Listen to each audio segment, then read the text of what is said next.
Take everything you get. Oh, it's a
Hi everyone. So the meeting is now there.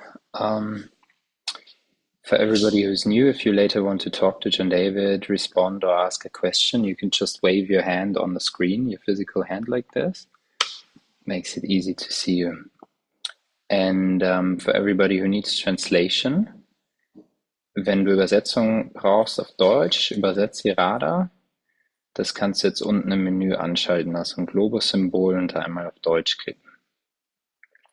Si necesitas traducción a español, Kailash va a traducir y puedes activarlo a la menú. Es una...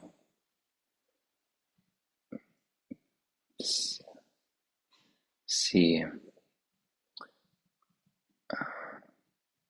Maybe Kailash, you can just test it for a moment. If you say something, ask them to wave the hand if they can understand you. I think it's Leah and Monica.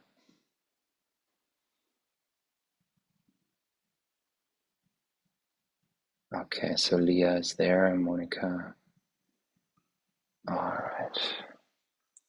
Okay, great. We start in a minute.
Okay,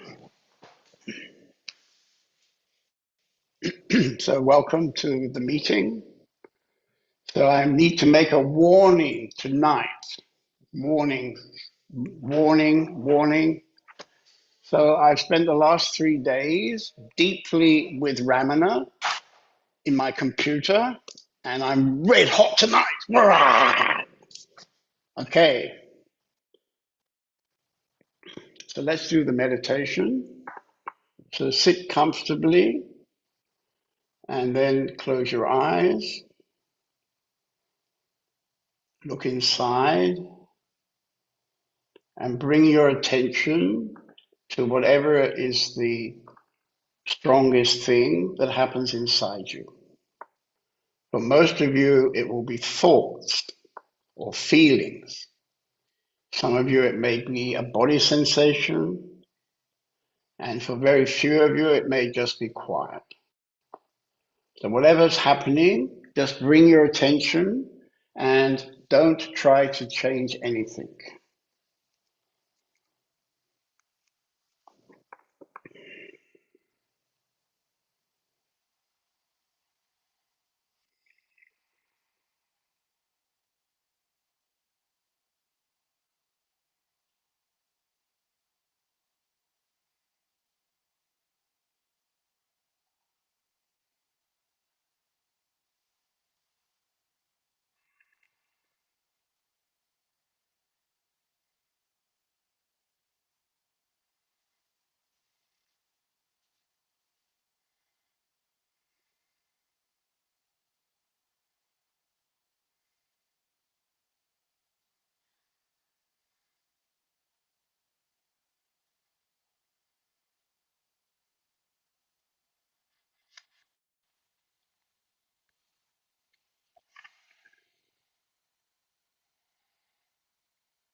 Okay, so take another look. And once again, bring your attention to whatever is the strongest thing you can find inside. And again, don't try to change anything. Just accept whatever you find.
Okay, so let's take another look.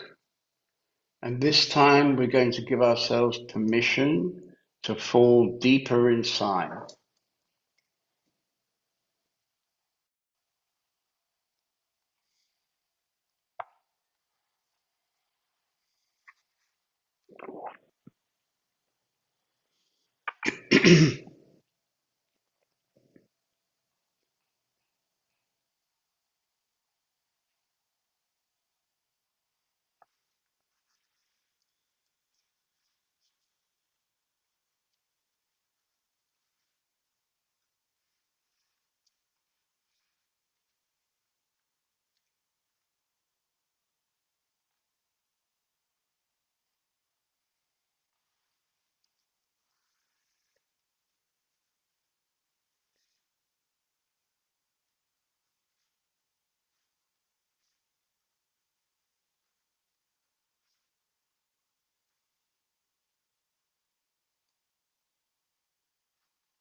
Okay, so when you're ready, you can open your eyes, come back into the screen.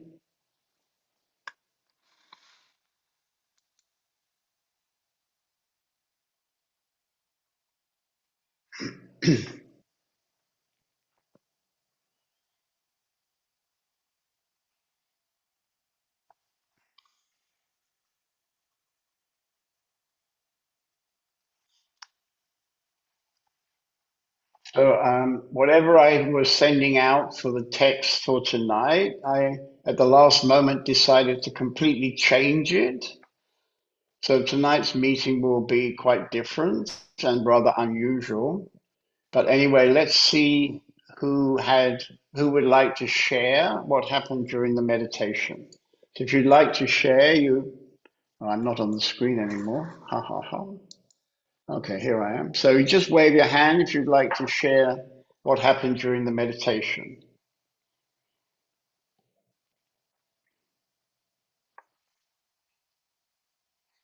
Okay, good old Saraswati. Yeah, so during the meditation, I focused Not really on much. I felt very, very relaxed, and yeah, it opened some feelings, like it was like sparkling, but not really, yeah, not really being bound to it. It's more like, yeah, it was just there. Okay. So I want everybody, just stay still, Saraswati. I want everybody to look at her eyes. So these are how your eyes look if you're not thinking very much. So look at her eyes. These are the eyes either on drugs, which she's not, or not so many thoughts. As you have a mind full of thoughts, your eyes, if you look in the mirror, you can see that your eyes are much more colorful and so on. But all that colorfulness is actually because of the thoughts. When you become empty and you can see her eyes, your eyes become completely black. Completely black. This is the eyes of somebody who is pretty empty. Okay, and the reason why every week I tell you don't try to change anything, because of a secret which I'm kind of revealing tonight. The fact is, society has prepared us with an idea that we're a somebody who has all kinds of thoughts, and we identify with these thoughts, and we identify with this body. And we don't know that that's not true because nobody ever told us. Tonight I'm going to tell you, and I'm going to illustrate it, and it will probably, for many of you, you'll end up thinking John David's just a silly old man. So I'm definitely a silly old man. Look at my eyes. You see, they're also empty. Look, nothing there. You see? Who's talking? Who's talking? No idea at all. I have no idea who's talking, right? I'm a madman. I'm not thinking. It's just talk. It's just coming from where? Where does it come from? All this talk. Aha. Aha. We find out tonight. Aha. Okay. Anybody else dare to share? Good, Saraswati.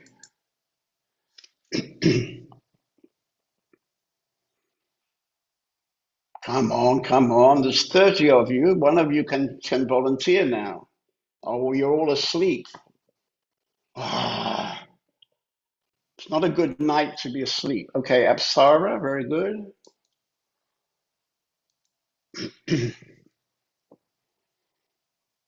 Okay. I don't So know what if I happened? can you Yeah, hear me? we can hear you and see you with your headphones. Yeah, today I have a lot of noise. I mean, a lot of thoughts. Uh, Actually, yeah, it might be quite clever to call them noise, actually, because when we talk about thoughts, most of us are so conditioned that we think all these thoughts are something real. And actually, the truth is, all these thoughts can be put in the garbage because it's just rubbish. So when you say noise, that's a much better way of expressing it, I think. yeah. It's like when I'm here, I feel like the first time I was in India, I went there for 4 days and I stayed 10. It's like I don't want to leave, right? But then all the things that I have outside, they come, right? And it's like driving myself crazy in a way of, yeah, like, It's not maybe making yourself crazy, darling, but actually you make yourself crazy. I know you quite well, and most of the time you're crazy, actually. Believing yourself to be normal, but you're actually not normal. You're actually like every other human being almost. 99% of humanity on this planet is crazy, but they don't know they're crazy. Because unfortunately, nobody ever tells people the truth of who we are. And who we are is not mind and thoughts. Oh, now I've lost my thing. Ha ha ha. Okay, I'm very passionate tonight. I warned you in the beginning. Oh, goes the nail on. Okay, so calling the thoughts noise is quite good because it's very easy to identify with these thoughts. which is a waste of time.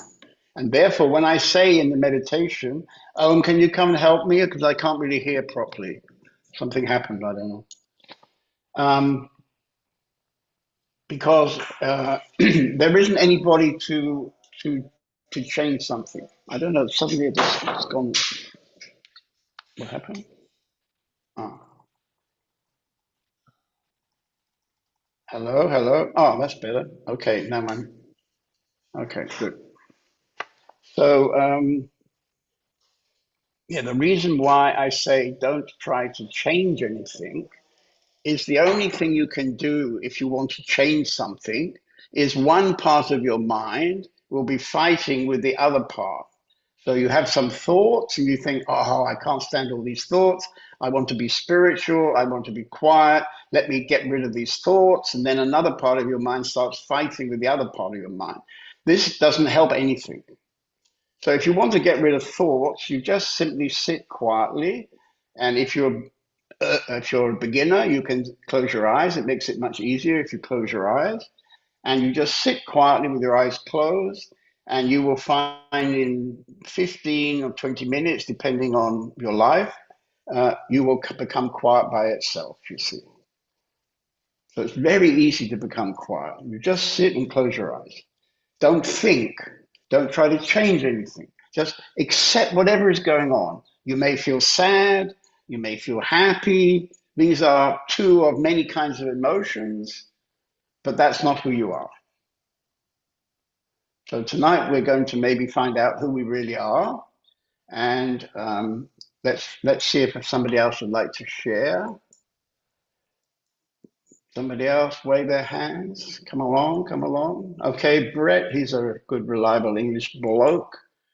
Okay, Brett, how are you today? I'm well, thank you, John. It was quite interesting tonight. I was quite peaceful to start off with, and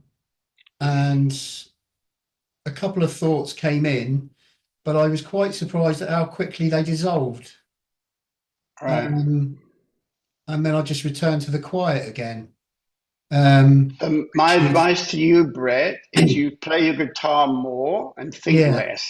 Yeah, that's what I do. When I write my songs, I don't think about them. I just the melody comes into my head spontaneously. So I play the melody and then I just start singing, and the words, I don't think about the words, they just come out. And then I either record it or write it down. And that's how I write songs. I don't think about them too much, because I think if you get caught up. Stop. You're starting to talk too much, you see. So Right. I see you've got 5 guitars behind you. Yeah. So next Tuesday, no, we're not having a meeting next Tuesday. The Tuesday after, Okay. I would like you to start the meeting playing one of your songs. How about that? Okay. And don't forget when you come to India to bring your guitar with you. Yes, I will. Yeah, I will. Right. We'll probably have a concert in Ramana Ashram and you can play your guitar. Yeah. Okay. Good. Okay. Gallery. Okay. Maybe one more person. Okay. Valentine. Very good. Okay. So how was the meditation for you? It was much better than the Zoom meetings I had at home. Of course, I'm now for 1.5 days here in the community, and also in the meditations during the day, it was easier to come into silence. And Right. so Why do you think that is, actually? it's just a Come on, boy. a rhetorical question. Well, I Yeah, can of tell course. you, of course, but you probably can tell me. Yeah, You tell me. it's of course what you said in the last day of Dania, that the frequency is different here, and in my place it's a different frequency. It's easier to, Right. So this is the miracle behind. Yeah. You've only been here 1.5 days. You know, there are people living here for 10 years. You know, just imagine their frequency. You see. Yeah. Anyway, I mean, this is what we're going to talk about tonight. Actually, that we're going to talk about the energy, because actually, spirituality is also about energy. It's not really about knowledge, wisdom, all that kind of mindy stuff. It's actually about energy. And tonight I'm going to try to give you almost a shocking example of somebody who I think has become self-realized. I can't actually judge that because I've never met this person. And it happened about 80 years ago. So it's, of course, difficult to judge. But tonight I'm going to introduce a bit complicated thing. So as many of you know, 2 years ago, our community published this book, or Open Sky Press, let's say, which is our publishing company. We published this book. And this book is actually the teachings of this man, Ramana Maharshi, who many people would point to and say he is the greatest teacher for the last maybe 100 years, something like that. Yeah? So I'm now working on a second book. We're actually planning 3 books. This first book was talking mostly about self-realization, and it was a selection from an old manuscript that has shown up after 80 years. You can download it from Amazon if you really would like to have the whole manuscript. It's very difficult to read because it has never been formatted. So when I first saw this manuscript 3 or 4 years ago, I was so touched that I decided I must format this script.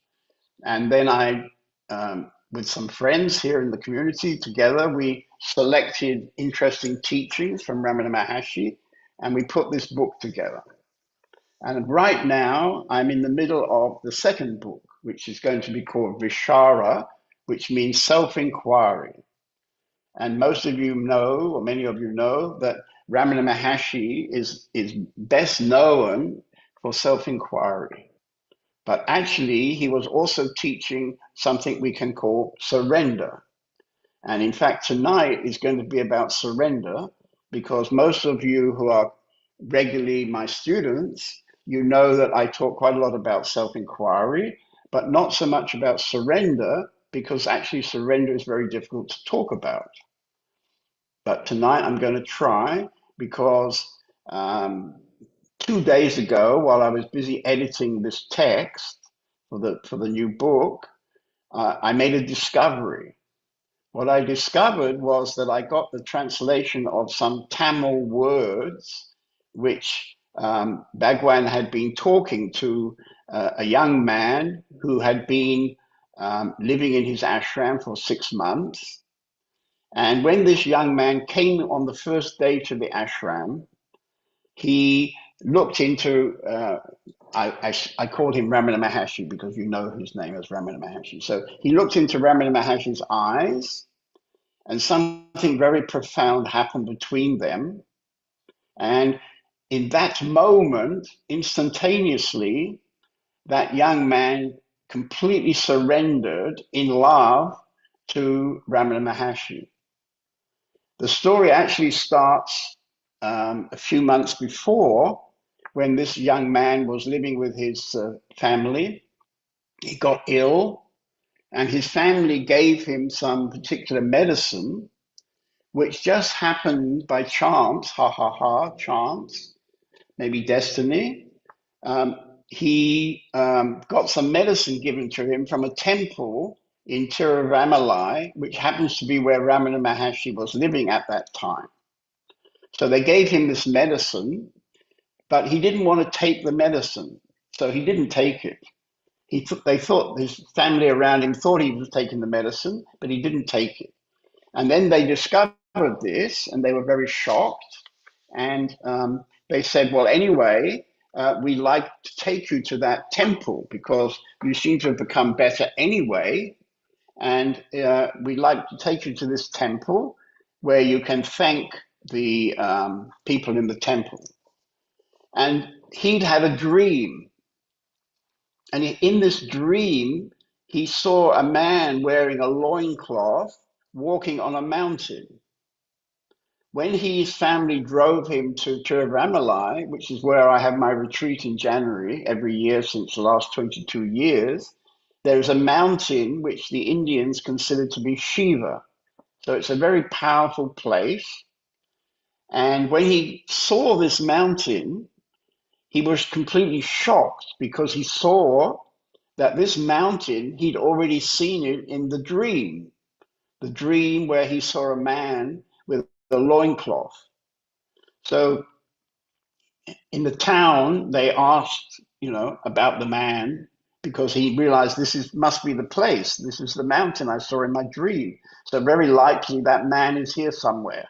And they found out that it was Ramana Maharshi and that he didn't live on the mountain anymore because some people had built an ashram for him. So they went to the ashram. This was the 5th of July in 1936, a few years before the World War. And he came into the ashram. He came into the room where Ramana Maharshi was sitting with his disciples. And as I said just a few minutes ago, their eyes made contact. And in that moment, without any thoughts, that's very important, without any thoughts, in that moment, this young man disappeared. He disappeared. He completely surrendered in that moment. And he felt tremendous love. And he told his parents, I don't want to leave.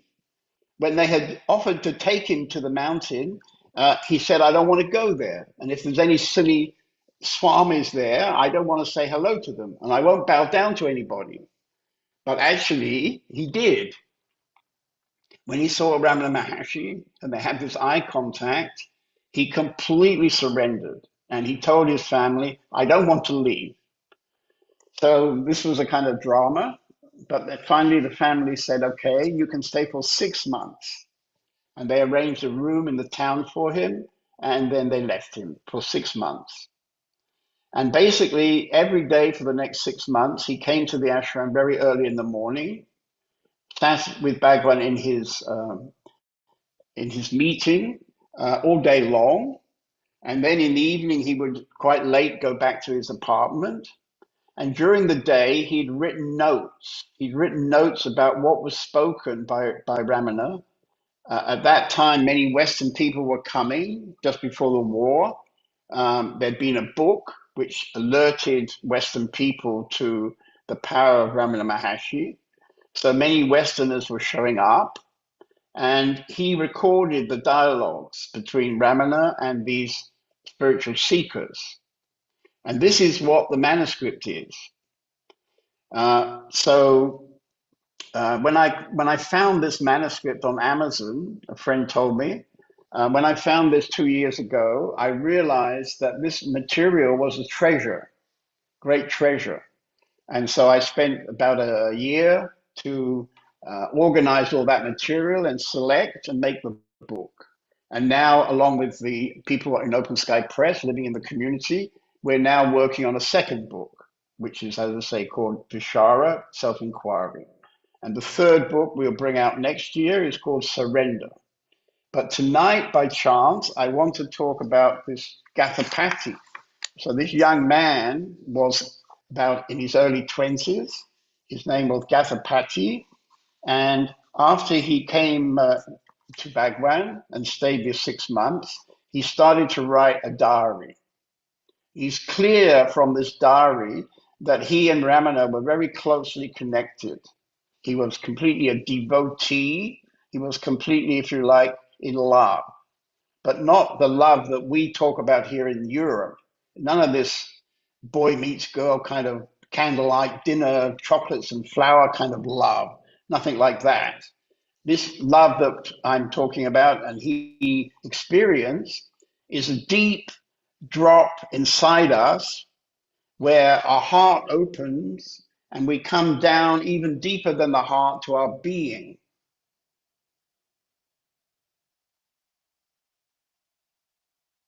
When we come down to our being, if we've done certain work in clearing away the thoughts, which can take a number of years, I would say, for most people, because we're so much conditioned by these thoughts. These thoughts are not my thoughts. Most people are living with thoughts that have been projected into them by loving parents, by loving brothers and sisters, by the uncle, by the aunt, by friends, by the school teacher, by the boss in the office, and just by the whole energy of the modern society. And unfortunately, nobody has told you that this is all illusion. Illusion. So tonight we're going to talk about what is really, really true. And also, I have tonight one special student who's in my Sangha group. She knows who she is, but I'm not going to give her name. I don't want to embarrass her. But this person is much loved by John David. And she's just decided to go off and do some kind of training, ha, ha, ha. Train her mind a bit more to be in her mind. This is a very sad, terrible sabotage this woman is doing, because actually she has the potential to become free. She has that potential. But because she does therapy work, she's just decided to quit working with John David, and she decided to become a bit more in her mind and do a special training, because then she says she can teach people just a bit better. What she doesn't realize, she's completely sabotaging our whole life. And my challenge to you, I don't want to give your name. My challenge to you is to get in your car in the next few days and come here for 2 days and meet me. Okay, that's my challenge to you. And that email you wrote me, 2 pages or 3 pages of writing, I couldn't even read it. I'm very sorry to say I couldn't read it. So this is my way of answering you. I couldn't read your mind email. Lots of thank you, thank you, thank you. And at the end of it, goodbye. Ha, ha, ha. You're not leaving. You're not leaving. Okay, so what I want to go into a bit in detail is that on the last day, so this man could stay for 6 months. And after about 5 months, he got a letter from his auntie. This is a typical Indian situation. And this letter was telling him that they'd found a wife for him and that he should leave the ashram as they had agreed after 6 months. And he should come back home and he should marry this lady that they had found for him, who was somebody that he was a bit familiar with. So this was shock horror for him, because he had decided that he would always stay in the ashram because he was so devoted to Ramana Maharshi. And he couldn't even imagine going anywhere else. So there was a meeting, which will be in the next book. We're putting it in the next book. Actually, you can find it in this book. If it touches you, in the back of this book, you can find a story about what happened that made him leave the ashram when he didn't want to leave. So it's a very beautiful thing, because he was very surrendered to Bhagwan. And so what happened was there was a meeting. And at this meeting, he read out this letter, and he was hoping that Ramana Maharshi would say to him, stay here, don't go and get married. That's what he was hoping, you see. But he didn't do that. And they discussed and talked. And in the end, he understood that in his destiny and in his devotion and in his lack of mindy stuff, he just would follow what he's been asked to do. And so he accepted the fact that he would have to leave the ashram, even though he didn't want to leave the ashram. It's a bit like John David. I've been living in Germany for 20 years. I never wanted to live here. But it's not about Germany. I just didn't want to live here. I would have had a little bit more sun and various other things, you know. But sometimes we have to follow our destiny, you see. Okay, so on that last day, it was the 31st of December in 1936. So in the morning, the meeting room was open. He came in and he indicated to Bhagwan that he would like to say goodbye, have a sort of goodbye meeting. And this was a little bit unusual, but Bhagwan wrote him a little secret message saying, come in the afternoon, come in the afternoon. And in the afternoon, normally the meeting room was closed because they wanted Bhagwan to have a kind of rest in the afternoon. But he wrote him a note, come in the afternoon. Okay, so now I'm going to read because I want you to really try to feel what happened, because what happened that afternoon is probably the moment that this young man became self-realized. Maybe you can feel it, maybe you can't feel it. I didn't know this at all until 2 days ago when I was working on the editing the material, and I had just got from India the translation of some Tamil words which Bhagwan had spoken to this young man on that afternoon. So when I translated these and put them into the text, I got a shock because immediately it felt to me as if something very profound happened between this young, maybe 20-something-year-old guy and Bhagwan. And he would have been about 56 years old at that time. Very powerful. He was very powerful in those days. Huge energy field around him. People just loved him to bits. Very unusual man because he was more or less naked. His whole life, he was just naked with a little loincloth, modesty cloth, you can call it.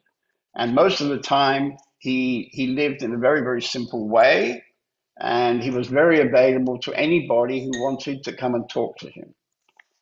So anyway, on that afternoon, this is from Gathapati's material, so this is his own writing. At noon, I enter the Jubilee Hall. The attendant seems to be expecting me. I may cry a few times.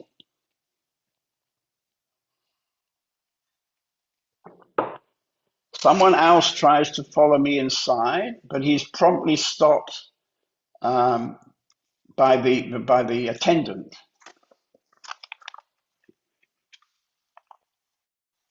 Sri Bhagwan looked at me with a tenderness that I can never describe. What? He asks. I look at him with a pain I do not understand. I said to Bhagwan, I feel nervous after what Bhagwan told me yesterday, because it happened that the day before, Bhagwan was talking about his death, right? Well, not particularly his death. He was talking about death, which also included his death, because Bhagwan's teaching is very clear. We think we're the body, and of course the body is going to die. Everybody's body goes for 60 years, 80 years, 90, maybe 100 years now coming up. We're going to live for longer, apparently. So the body goes for, let's say, from 60, 70 to 100 years, but that is not who we are. So we're not the body, we're not the thoughts. So what are we? Okay. So he said, I'm feeling nervous after what one Bhagwan told me yesterday, because he's so surrendered to Bhagwan. He's so devoted. He's so in love with Bhagwan, right? In a very, very deep way. So his biggest fear was touch the day before, because Bhagwan was talking about the possibility that, like everybody else, he could die. And this young man was completely devoted to him, and any idea of Bhagwan dying was such a shock to him. And then Bhagwan asked him, what is it that you mean by Bhagwan, right? Because, of course, in that moment, he saw that this young man was identified with the body of Bhagwan. He was in love with his body, but Bhagwan never saw himself as a body or as a mind. So he says, what is meant by Bhagwan? And this young man says, pardon, but you. He sighs and motions for the attendant to leave the room. Bhagwan sighs. I'm going to do a bit of editing as we go. Bhagwan sighs and motions for the attendant to leave the room. The attendant, who also seemed moved for some perplexing reason, bows and makes his exit. So this young man can feel something is a bit special, but he doesn't know what it is. Because normally, Bhagwan always has at least one attendant to prevent anybody attacking him or touching him or interfering with him. So there's always at least one guy taking care of Bhagwan, and usually several people. And they did have people who would come and create some kind of drama, you see. Anyway, Bhagwan clears the hall completely. There's only the young man and him left in the hall. And Bhagwan then says to him, that attitude must go. I cannot be lost. And the young man said, I do not understand. Bhagwan says, the discarding of this body, striking himself on the right-hand side, this side, is inevitable. The real Bhagwan, he was starting to explain who is the real Bhagwan. But what his next words were, I never managed to find out. The next thing I remember was Bhagwan waving his palm in a dismissive gesture towards the door. Bhagwan was saying, there's nothing, there's nothing. So some people could feel something was going on and they were trying to get in the door, you see. And Bhagwan was saying, there's nothing happening here, you can go out. No problem, because maybe his attendant was nervous. The disappearance of a few heads that were framed between door and doorway, and the shutting of the door. I imagine that I must have screamed or struck the wall with my fist or banged my head against the floor or some such thing. I do not remember what I did. So in this very energetic moment, when Bhagwan challenged him to see that he was attached to something, Bhagwan's body, which was not the true Bhagwan. And somehow in that moment, this young man understood, and he completely disappeared, you can say. And this noise, maybe he made some kind of scream, and then the attendant came in because he was worried that Bhagwan maybe not okay, with a big scream going on. But anyway, Bhagwan told them to go out, nothing is happening. And then my bare body and clothes were covered in a huge mass of vomit. I could not lift my head off the floor. My body was paralyzed. Bhagwan's voice was gently saying something. The ears heard, but the brain did not process the signals. Minutes later, Bhagwan's compassionate face loomed over mine. He was squatting on the floor. He never squatted on the floor. He was squatting on the floor and cleaning my body with a white rag and water from an earthen pitcher. I was horrified to have him attend upon me, but I could not move. Minutes later, he pressed his head down on my chest and the body became relaxed. The hard breathing ceased. I sat up and said,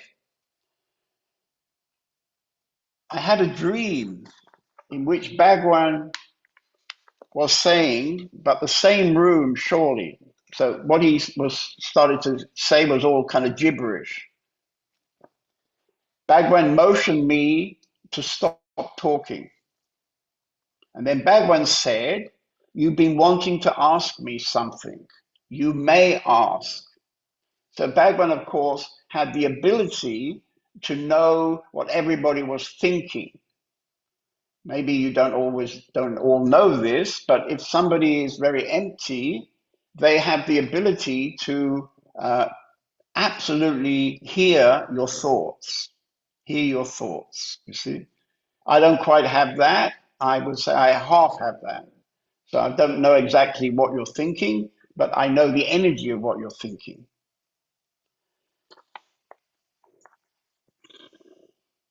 I was at eye level with him, both of us seated cross-legged on the floor.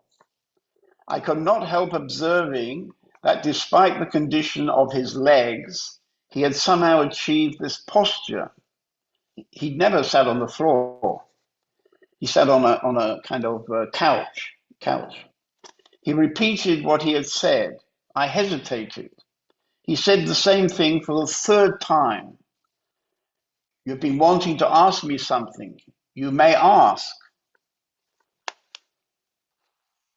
Tears steadily trickled down my cheeks, face contorted with uncontrollable emotions. I managed to unintelligently, I thought, say the words at last. My body was raked with sobs.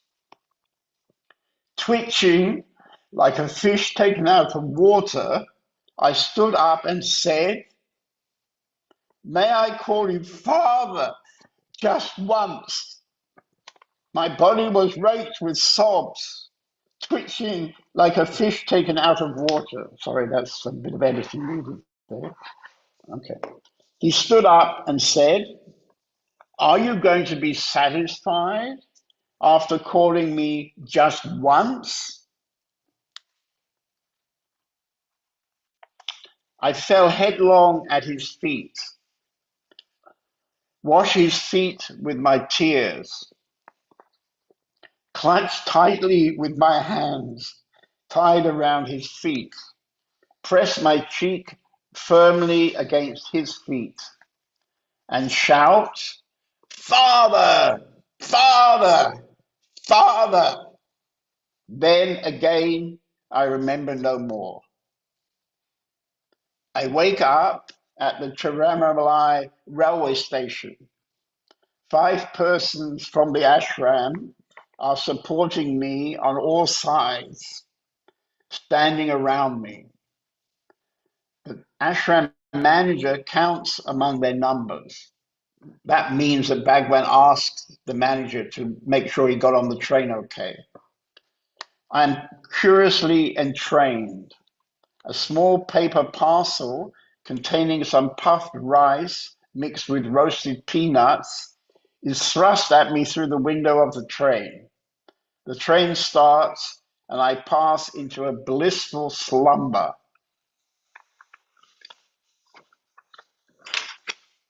Okay. So I'm sorry, I'm sure half of you think I'm crazy, but never mind. And the ones who maybe understand what I've been reading, this is how you become self-realized. You don't become self-realized by reading books. You don't come to be self-realized by a lot of thinking, figuring it all out. The way you become self-realized, and I'm very sorry I never actually say this, is to have a spiritual teacher who is already self-realized, and you have to then devote yourself to that person, and in the right moment, he will create something like Bhagwan created for this man. You see, it's an energetic happening. It's an energetic happening. So I spent 5 years with my last teacher, who I would call a master. And with this master, it was very common in his meetings that people would have something happen like this man had happened, you see. They would come to the front of the meeting, they would have some kind of question, and this man who had a great energetic field around him would kind of play with the question, you see. I also had this. I had this happen to me. I came in front, actually it was the third time I came in front of the meeting. And in this case, I had rather clever question. And immediately, because we already had some kind of connection, I'd been about 3 or 4 weeks at that time with this man. So he challenged me. He he took something out of my letter and he challenged me and he said, "Did you read this in a book?" And I said, "No." And then exactly in that moment, I disappeared. Exactly like I've just been reading, I disappeared. And when I looked inside, everything was white. Maybe you've been out in a snowstorm, maybe, I don't know, when the ground is white and the sky is white and you walk along and everything seems to be white. So in that moment, I looked inside, everything was white. That was the end of John David. Happened in I think it was 1992. I don't remember really, but anyway, about then, you see. That's how you become self-realized. And so that lady who's planning to go and do a course to learn about something, it's completely a sabotage, darling. It's completely a sabotage. Please come and visit me and I'll tell you to your face. You made a big mistake. You never talked to me about it. You have no idea probably about your situation. But I'm talking to a woman on this meeting tonight who has tremendous potential to wake up. And as I understand it, you want to wake up. You're already a therapist, probably a very good one. You don't need a new training. That's just a wrong idea, in my opinion. Of course, if you want to do it, you can do it. I don't mind what you do. You're free to do as you like in your life. But I think at least you should come and talk to me. And thank you very much for the beautiful emails telling me all the good things you've got here in the last 2 years. But actually, I'm sorry to tell you, this is only the beginning for you. I know you very well. I don't talk to you very much, but I know you very well. You have some big stuff inside which we can get rid of for you. We can help you get rid of. So it's not the right moment to leave. You can leave if you want. I don't mind. You know, it's your life. And maybe it'll be a wonderful training and you'll learn all kind of new wonderful things. But you won't be learning the thing that you really want. You've told me many times what you really want. You wrote it in this letter even. Ha ha ha. I couldn't believe when I read this in the letter. And you wrote this at the end of the letter, what you really want. And then you told me I'm going to go and do this training. Goodbye. Maybe I'll come one weekend sometime. Okay, so I think let's have a little moment of quiet. And then if somebody would like to talk about this, I'm trying to dialogue with you. So let's just close our eyes for 2 or 3 moments.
Okay, so you can open your eyes and come back in the meeting.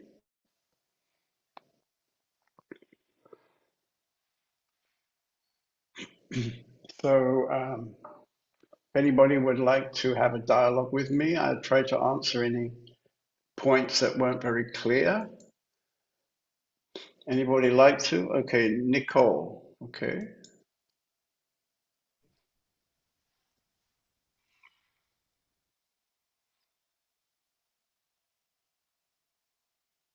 Maybe your sound is not. Okay, Yeah, now it's working now? Okay, Yeah. fine. Yeah, I just want to share that I'm very, very touched by this reading of yours. I really had to start crying because it was so heartful, and also to experience you in this moment, very touched.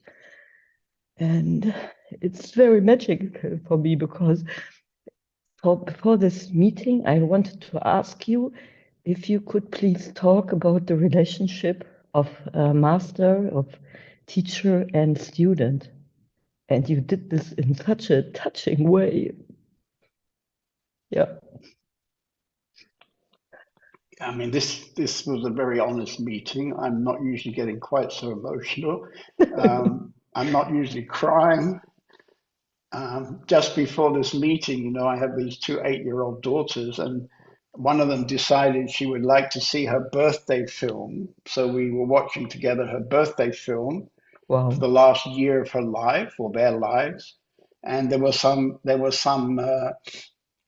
film of her in the kindergarten. You know, she left the kindergarten, now she's in a school. And when she saw the pictures of herself in the kindergarten, she started crying. And I said, "Well, why are you crying?" She said, "Oh, I can't actually, I don't remember what she said, but she basically said, well, you know, I miss the kindergarten, or I like the kindergarten, or there was some memory about the kindergarten." Um, so, you know, the most important things in the spiritual world is not reading books. It's probably more important to cry. First, you can cry out all the nightmares you've got inside you that have been put there by people who said they loved you but didn't understand what it was. And then from the society who has a vested interest in making you into an organic robot. And then when you've cried out all that, you're then ready to explode like this man, Gatapati did. I mean, this material which he was writing every night, right? It's about 1,000 pages of pure treasures, pure spiritual treasure. Because this Ramana Maharshi, in those days, he was only 56. This is in 1936. He was about 55, 56, very powerful, very energetic. And so this man recorded all these teachings for 6 months, amazing teachings, because so many people were coming to talk to him from around the world. You can imagine in 1936 coming from Europe to India to a small town. And actually, they used to call it a jungle hermitage. They were all living in bamboo huts in the jungle. So these people that got there were not ordinary people, you see. These were the really amazing spiritual seekers from 1936, you see. There was one man called Major Chadwick who'd been in the First World War, an English army officer. When he heard about Ramana Maharshi from this book in what was it? What was the name of the book? Anyway, something about secret India. I can't remember. Journey in Secret India, maybe. And in this book, he'd written about meeting Ramana Maharshi in very positive terms. He wrote in this book. So many people, when they read this, had to come and meet him. And one of them was this Major Chadwick, a big man, ex-army officer. He came to the ashram in 1935. And he stayed in the ashram for the rest of his life until 1962 when he died. And he's now buried in the ashram, you see. Total surrender. And this, of course, can, for some people listening tonight, some of you may be very scary, you know, very scary, because actually this is very scary, you can say. Very scary, because actually self-realization means the end of somebody. Actually, there never was anybody. What do you call Nicole? There never was anybody, Nicole. But everybody's been telling you you're somebody called Nicole for 50 years or 30 years or how old you are. And you just had to buy the story, because how could you know any difference? You see? And the beautiful thing is that, as I think I said the other day in a meeting, we're all the same. We're all one. Our essence is the same. Everybody on this meeting tonight is the same. Your essence is the same.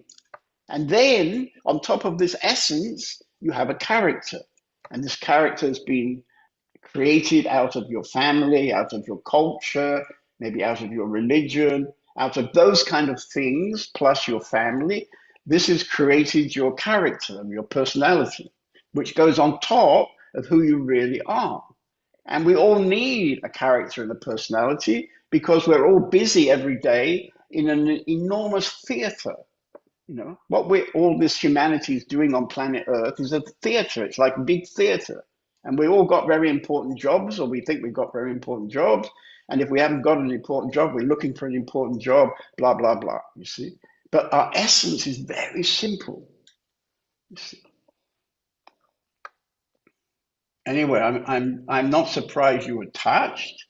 And I need to tell you that you probably won't be able to, leave this house. Yeah, you can laugh now, but you wait till the end of the week. It'll be very hard for you to leave. Okay. The beginning of this year, we had a transformation week. And at the end of the week, 2 people couldn't leave. And they're actually on this Zoom tonight.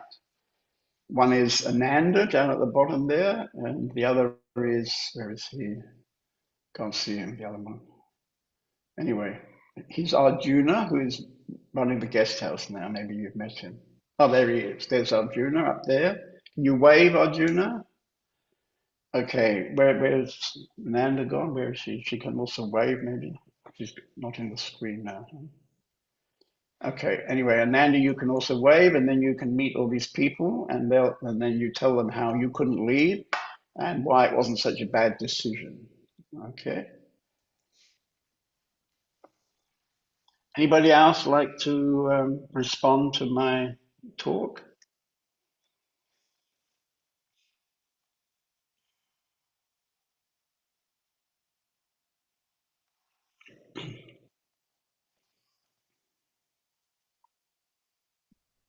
Hello? Hello, Pavati. Yeah. Also, when you were reading, I'm still, the energy is so strong, and most is totalität, the totality, that there's no space for anything else. This is what really shakes my whole system in the moment, which came through your reading and amazing. Yeah, that's it. I would like to share. Okay, very nice. Yeah, very nice. And Pavati came to our community, what, about 10 years ago? 15. 15 years ago. Wow, amazing. Yeah? She came 15 years ago, and she becomes younger and younger. She came as an old lady out of a sort of broken marriage, and being a good housewife for many years. And now she gets younger and younger in this 15 years, I would say. She has a few aches and pains because she's a bit older, but basically she becomes younger and younger. And she's the cook of the community. So she's regularly cooking for many people. We have many seminars and so on. She cooks up for up to 50 people with a little bit of help. And at the moment, she's living in the community in Spain. And those of you who are coming to our celebration down there in about, I think it's about 10 days' time, she'll be there cooking for us. So, yeah, thank you for your words.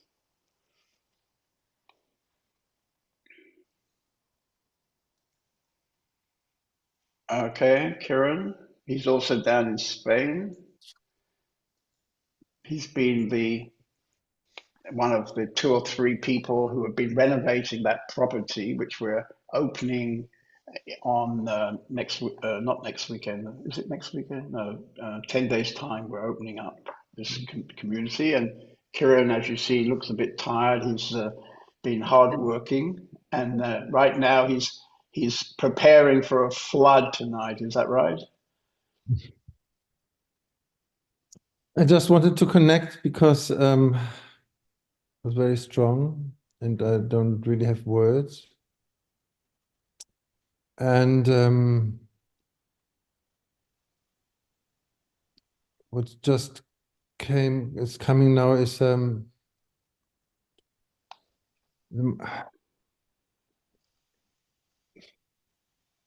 whatever you, yeah, so difficult to say. It is more. Maybe I can talk. So Kiran came to us how many years ago? 10 8. years? 8 years. Okay, he's a kind of new boy. 8 years. And when he came, he was one of these men who are very caught up in their minds, terribly caught up in his mind. Nice guy, but incredibly caught up in his mind and very judgmental against himself, painfully to listen to him. So he didn't seem to be necessarily the best person to live in our community.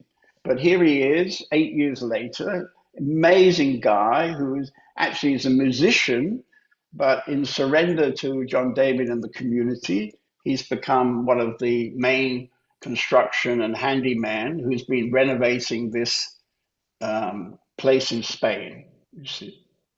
And I can say that probably every night for the last 1.5, 2 years, he's written me an email and I've answered his email, and maybe we talked on the phone about different construction stuff, because we think 55 years ago I was an architect, and so I still seem to remember different aspects of construction and stuff. So I'm giving some kind of I don't know what, but he would call it. He probably thinks I'm dominating old shit or something, but I don't know. Anyway, thank you very much, Kiran. Thank you. Is anybody upset from my talk? Maybe somebody got a bit upset or a bit scary. Maybe one of the new people I don't know so well. Mies got upset. Okay, let's talk to her. Mies from Holland, I think.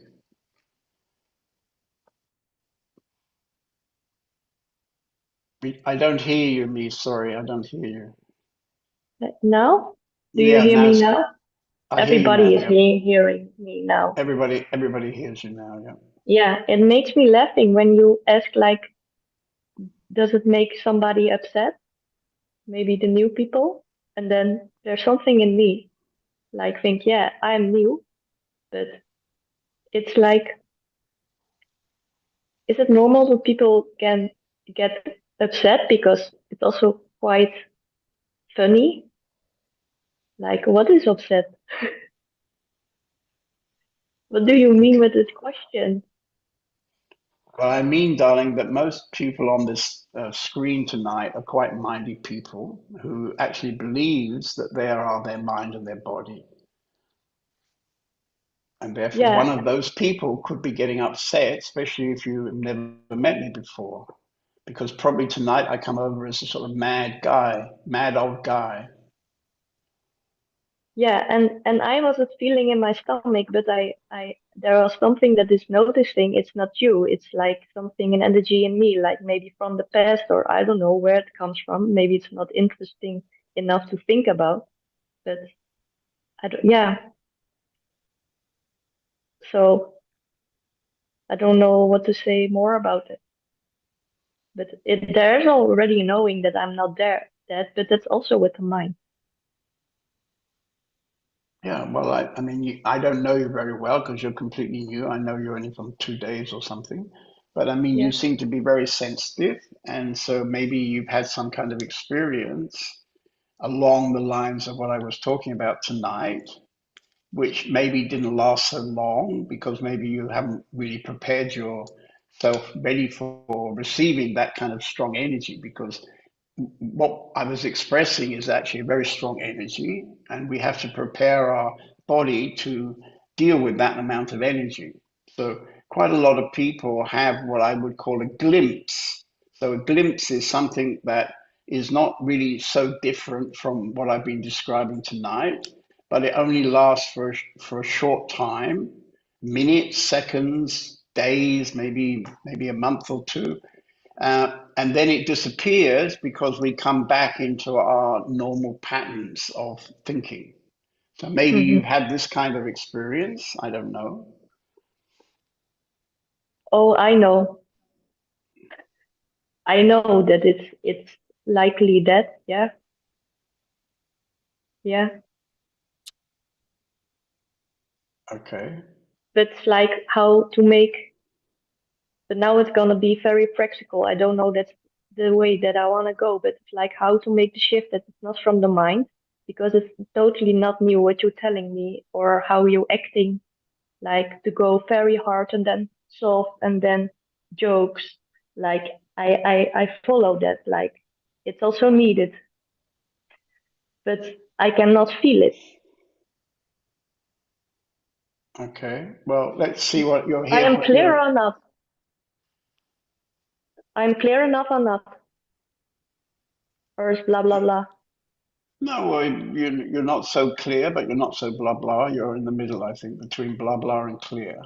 And you're living in the house at the moment for the rest of the week, so probably you'll no. find. I'm wait. I'm going tomorrow. Oh, you're leaving tomorrow. Yeah. Okay. So that makes the conversation more clear. Okay. Well, I'm a bit surprised you're leaving tomorrow because it's a week's program. Why do you leave tomorrow? It's a very strong feeling, Okay. and I know already maybe what I can respond now, because it's like maybe the sabotage or something. But it's I am aware of that. So yeah, I cannot explain it. I feel No. not yet. Maybe. You probably can't explain it because you probably don't know yourself well enough to explain it. And probably I would say some kind of fear is working inside you. So it's okay, you can leave, but I think you're sabotaging yourself by leaving. Because I know. as I remember it, you came here in rather a sort of destiny style way, because you met in fact Ananda in the street in Holland, and you somehow connected together, and then you came to visit us, and now you've come back for this 1 week program. So maybe tonight you can a bit look at whether you in fact are sabotaging yourself by leaving, because probably you are a rather sensitive person, and there can be fear, I would say. Fear is very common when we feel a real love, not the romantic type love, but when we feel a deeper love, often it's connects to fear. Yes, I understand. But And that's not the reason that I'm leaving. Okay, good. So anyway, I can say goodbye. Yeah. Okay, Yeah, thank you. Yeah.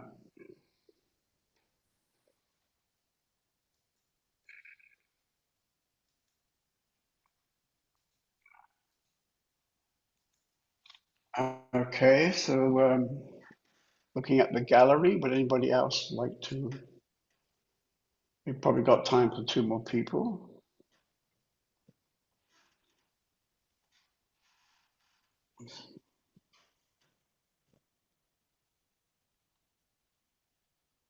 Okay.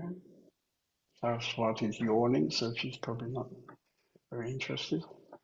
You want to talk, Siddha? Okay, let's try Siddha. Okay. I was also very touched of the story you told. Then a question arises in me, since we are already talking about energy. Is it the same energy field? Um, I've heard that if someone realizes in front of a master, he attains the same energy field.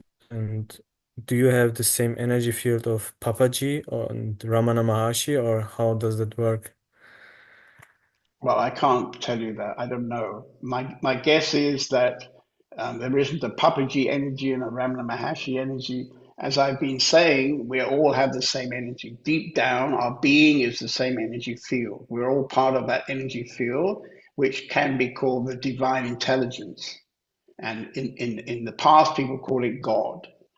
So we're all one with that, actually. We're not separate from that. Mm. So I don't think there's a Papaji energy field and a John David energy field. I doubt that, but I don't have any way of knowing that. Yeah, because I was with Vishran talking, and he was saying he has the same energy field as Osho. So I was thinking you might have the same energy field like Papaji, and that's in that Sorry, case. who has the same energy as Osho? Vishrant, Prem Vishrant. Who is that? Vishrant, we've talked actually personally about this. He's in Australia, in Perth. He was Okay. also shortly at Papaji. Okay. You know him actually. You told me that, but maybe you Okay. Vishrant. I don't know if it's getting. I don't know. I don't keep those kind of things in my mind. If I met him tomorrow, I can say I know you, but I don't know it. I don't know him by name, you know. Yeah. Okay. But No. I would suggest you're a bit careful to believe this kind of story. Actually, when he tells you he's got Osho's energy, you know, I was with Osho for 15 years. I would never say that. I was with Papaji for 5 years, and I would never say that. Yeah, But I'm if he not wants sure. to say it, he can say it, you know. But maybe you don't need to believe him, you know. No, he has the same eyes like Osho actually. If you look into his eyes, it's a resemblance there. It's very funny. I think you know Okay. him, but maybe you don't remember now. If you've got a photo, you can show me a photo, maybe. Yeah. Good. Anyway, I'm glad you were touched. Very good. Yeah. Anybody else touched? Like to express their touchiness? Okay, Jokam. Yes. So yeah, I was also touched by the story, and especially the part of when you said the devotion, and when he was holding his feet and putting his head against his feet, and then screaming "Father, Father," also reminded me that the same devotion to the mother, saying to life itself, is also needed to, and the same surrender is also needed to life itself, to all the things that come to you in life, that we also need to surrender to that, to experience the fullness of life. And you can say that is the moment. So experience and devotion to the moment itself, every second. Right, right. So Good. that was for me, what reminded me also in the story. Right, right. I mean, I was told that you have some interest to come with us to India. Is that right? Yeah. Right. So I've been running the retreat in India for the last 22 years, every year. Destiny brought me the use of a small ashram, quite a modern little ashram, a 10-minute walk from Ramana Maharshi's ashram at the foot of this mountain, Arunachala. So it's a very spiritual, beautiful place. And we have a group of Indian ladies who live in the village behind the ashram who've been cooking for us. I don't know, 10 or 15 years, I think, the same group. They come every year, just very ordinary ladies from the village, but they somehow love coming, and we love having them. and they cook lunch every day because we have a meeting in the morning. And Yes. just today, I was told that the main cook this year is going to be a woman who, when I first met her 20 years ago, was, I would say, as beautiful as any one of these fashion models, you know, these supermodels, they call them. Yeah. She was so beautiful, I couldn't believe. She was married to a rickshaw driver living in a village in a tiny little house, not even a house really, just two small rooms. And she's been working in this ashram for 20 years, and she always looks after us when we come. She does our washing, and now this year she's going to do our cooking. Yes. Wonderful woman, wonderful woman. She has two children, and sadly, about 18 years ago, I never found out why, but her husband died suddenly. And in India, a woman like that, even as beautiful as she was, not only beautiful by looking, but also she has a beautiful presence. So if you come to India, you'll meet her. And so unfortunately in India, a woman like that can't remarry, you see. It's very sad. Nobody would marry her. So I hope she's had a few lovers along the way, but that's also not very easy for a woman. So probably, you know, even this incredibly beautiful woman with a beautiful heart, beautiful being, she could probably not really share that much with other people because in India there are many codes of behavior, you know. Yeah. Yeah, yeah. Okay, well, I hope you can make it to India. You'll enjoy. Yeah, me too. Thank you. Yeah. And if you have a money issue, talk to Indira because we can do a special program of payment for you if that helps. Yeah, okay. I'll talk about it. Okay, so let's talk to Apsara. Getting very noisy tonight. Are you there, Apsara? Okay. This I can't hear you. You have to put your sound on. you hear me now? No? Yeah, yeah. Now it's Yeah, okay. this is not related with what you read because my English, as you know, is not super good, so I get lost in some parts of the story. But it was very nice to see you emotional and vulnerable, and that really touched me. And there are two things that uh, I wanna share. And the first one is that you mentioned about the death. And today I had a strong moment in the morning. I was on my own for so long while cleaning, and I was paralyzed for a long time with this fear of the death. And this is not the first time that this is happening to me since I'm in contact with the community. So I don't know if it's a part of me is really dying and I am in fear and because, you know, I never have this strong fear. I'm constantly thinking about how it's going to be that moment. Well, you could understand from what I've been reading. I mean, maybe you didn't understand it. We can give you a copy if you'd like to read it. But anyway, what Bhagwan was saying, because this young man, you see, was very devoted to Bhagwan. And the day before, he got in touch with the fact that he was leaving the next day, one more day. And he got in touch with the fact that the worst thing that could happen for him was that Bhagwan would die. And Bhagwan was 56 then. He didn't die for another 15 years, actually, right? But the fear of him dying made him very upset, you see, because he was very devoted to that man. And Bhagwan answered him by saying, you know, who do you think I am, you see? And of course, he, in that 6 months, being a young guy, he'd become identified with him as a person. He thought he was a person and a person who's going to die because every person dies. Have you ever met anybody who didn't die? And you can't meet them. They die, you know, and they anyway, they disappear, these people who die. But everybody dies. Yeah.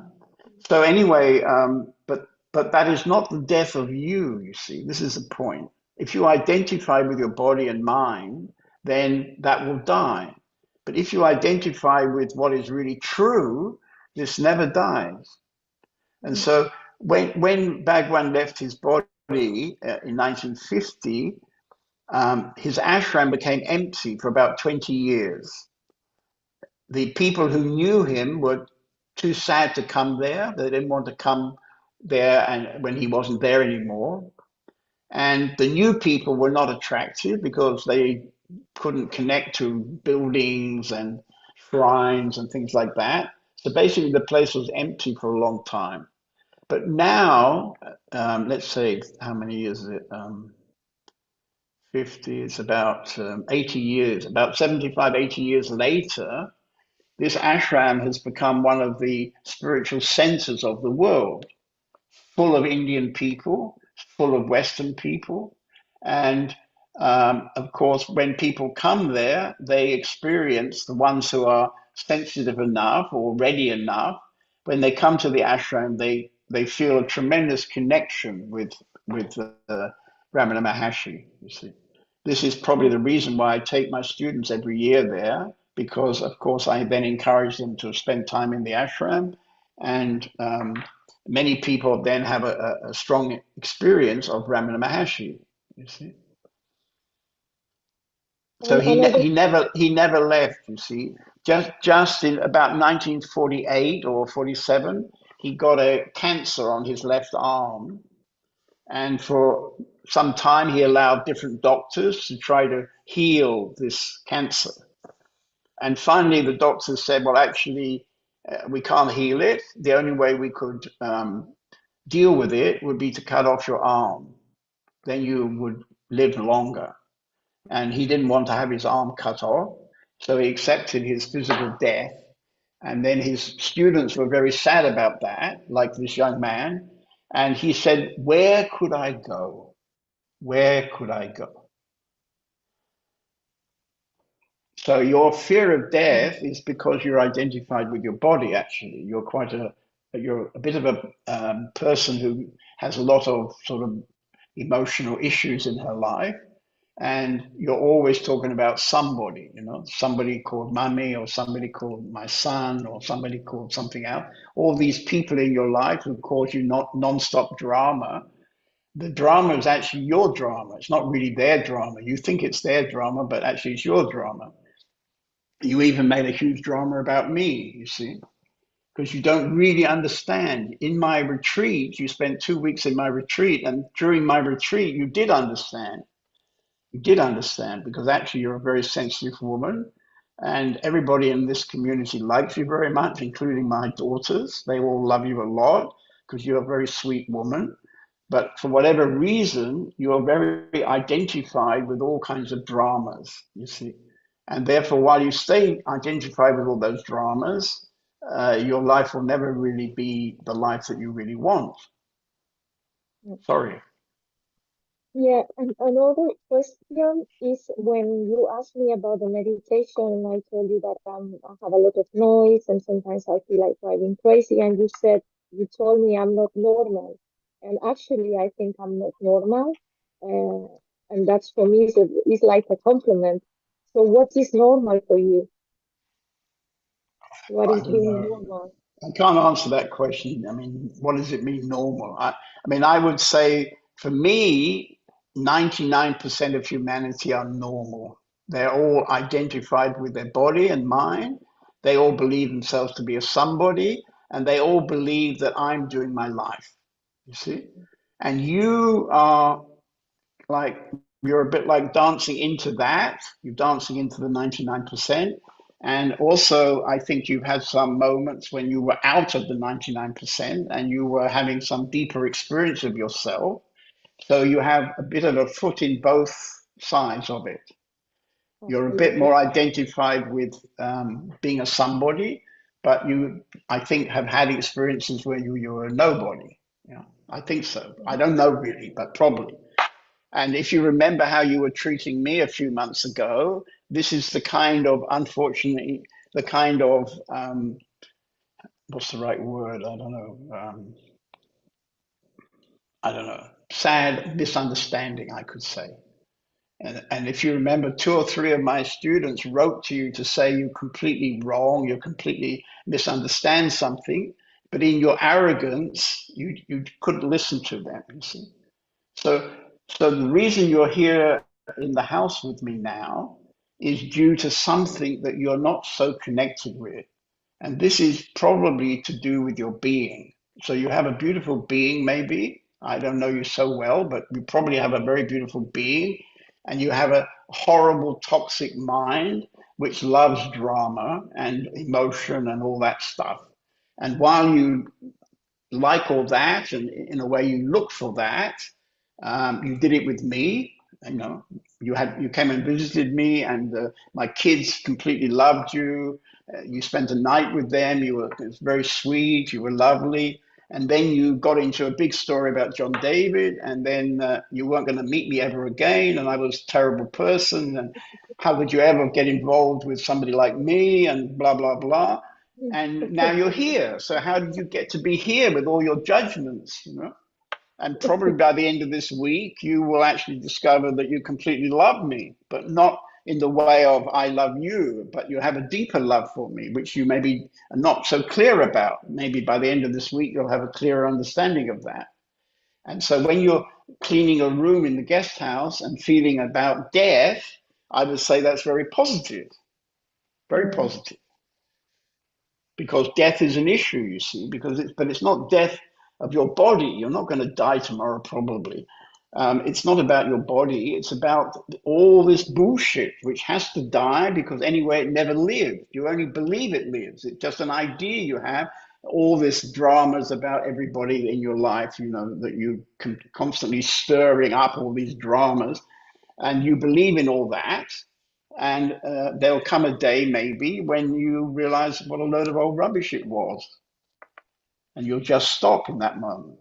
And when you came to that retreat, and at the end of that retreat, you were sort of ready for that. But I think you went home and you quickly jumped back into your old life and your old ideas and blah, blah, blah. And then you included me in all that. But I was never a part of your drama, actually. Thank you. I still love you. You still love me? What do you mean you still love me? You loved me before when you were being so terrible? Yeah. It's a kind of funny love, I would say. But anyway. Okay. So it's a bit, we're in overtime now. Anybody else feel they'd like to have a quick talk?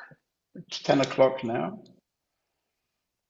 And next Tuesday, I'll be traveling on the plane to Spain for this celebration weekend. So I won't be available to do a meeting. But if you want to have another meeting on Friday this week, here in our house in Germany, I will be doing a public meeting. And you can come into that meeting if you look you look somewhere, I don't know, you can ask Ohm, he's our tech wizard. You can come into that meeting like you come into this meeting from your own computer. And I think you can do that through the X platform or YouTube platform, Facebook platform, Instagram platform. I think we're connecting with 4 different platforms in which you can come through into this meeting on Friday. And this is a live meeting, public meeting in the house here. Okay, so wow, well, what to say? I wasn't planning this kind of meeting tonight. I already sent another text. You all probably saw this other text. And funnily enough, we've just made a short 2-minute film about the subject of the master's energy field. So if you go on my website and you go to Satsang, then you go down to videos, you can find about 15 or 20 small 2-minute videos. And the one we posted, is it posted? Has it been posted? Yeah, okay, Carly says it's been posted.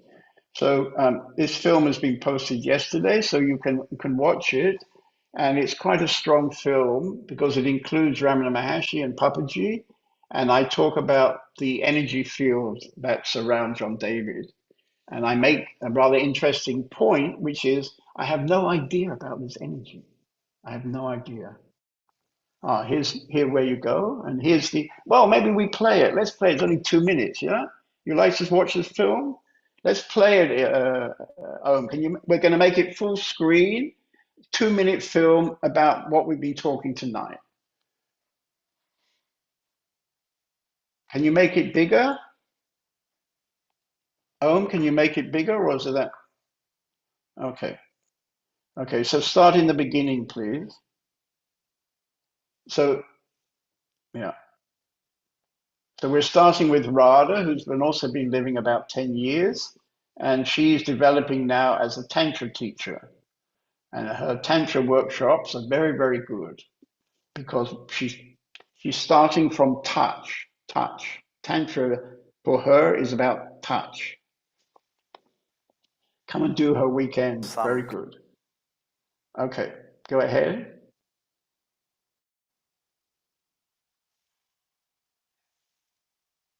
There was some kind of happening in your life.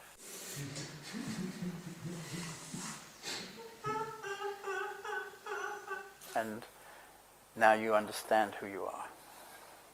Is that right? I mean, there was a clear moment to see what I'm not. You don't know who you are, but you know who you're not. What is it that causes a lot of smiling and laughing, actually? I don't know. I don't know.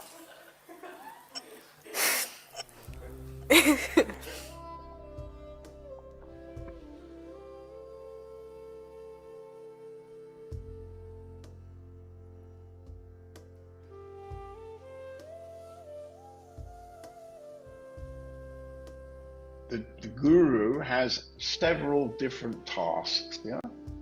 But I would say probably the most important task is that he's able to touch you in a very deep way. And what is that? It's some kind of energy. It's some kind of energy, and this energy is very, very important. A few people have kind of thanked me for this kind of radiating energy that goes on around John David. But the truth is, maybe this is a bit funny for you, but the truth is I have no idea about that. I just think I'm a funny old English guy, and I have no clue about this energy field around me. This is all happening in the nature, you see, this is all some natural phenomenon. It's our being, not our mind. And what Ramana is saying is that even if you don't really have an awareness about what we're talking, this energy field is anyway working. And this is a very beautiful thing. There is a process happening in a very subtle way. It all merely happens by the power of the presence. The power of the presence, you see. Papaji, in the last few years of his life, when he was in his 80s, he realized that the only thing he had to do was to show up physically in the meeting. And the energy field around Papaji was enormous. And this energy field would reach out into the crowd, maybe 100 people, and maybe somebody would get touched and come to the front and sit with Papaji. And then very often something would happen and that person would kind of explode.